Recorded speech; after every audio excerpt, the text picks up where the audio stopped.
Leslie, here's a story about you playing in a tournament. I'll bet you don't even remember it, but I'll never forget it. It was a very small tournament, and I think it was a sideshow to a much larger, say a 45s tournament. And there were very few entries in this tournament. It was either a women's 30s tournament or a women's 35s tournament. I think it was a women's 35s tournament. And you were playing in the final. And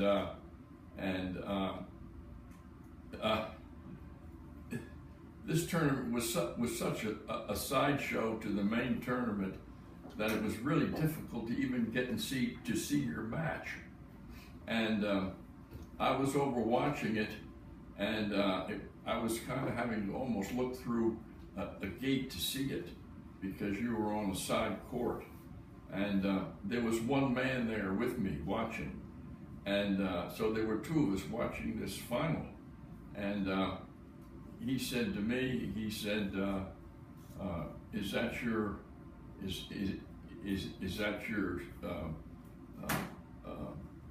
daughter out there? Is that your student out there? Are you a tennis coach? And I said, no, I am her father. And I said, who are you? And he said, well, I'm the coach of the shorter girl. And I said, wow, you're her coach, huh? And he said, well, I'm also her husband. I was her coach for many years, and then we fell in love and we're married now. And this guy looked to be in his early 40s, and his wife, say, was 35. And he said, she's the number 2 ranked 35-year-old in the country. And I said, wow.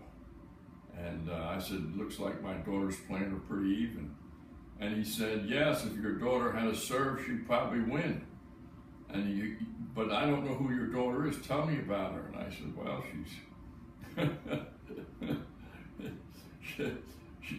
she's just playing age group tennis here. No, I mean, how did she? Who is her coach? And I said, well, she never had a coach. Well, that's not possible. How can she be that good?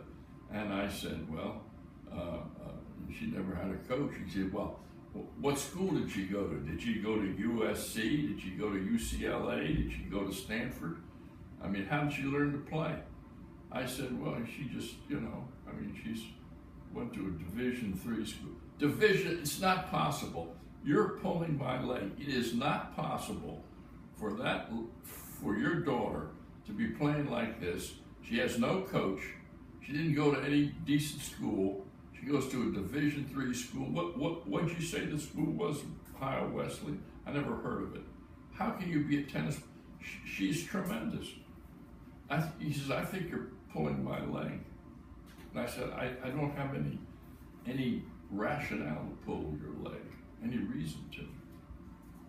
And he said, well, it's remarkable because my wife, the woman I've been coaching is the number 2 ranked player in the U.S. at the 35s. I forget whether it was 35s or 30. And you're playing her even.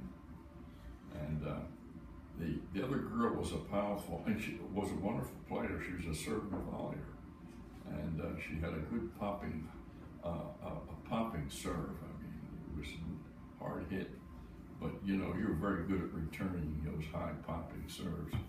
And she would come to the net and you'd pass her. You're passing her right and left. And you would have won if you could have served yourself, but you lost 6-4, 6-4. And the guy said, well, he said, I've never seen anything like it. I don't know how she could become a player like that with no training. And and he carried on, so he was a very nice man. But he felt a bit like I did when I told you about that high school match that you played against Madeira. When I went out to see you play Madeira, and I just couldn't believe how well you played, and how is it possible that you'd learn to play that way in only 2 years of playing. And this guy felt the same way. So I thought you'd be interested to hear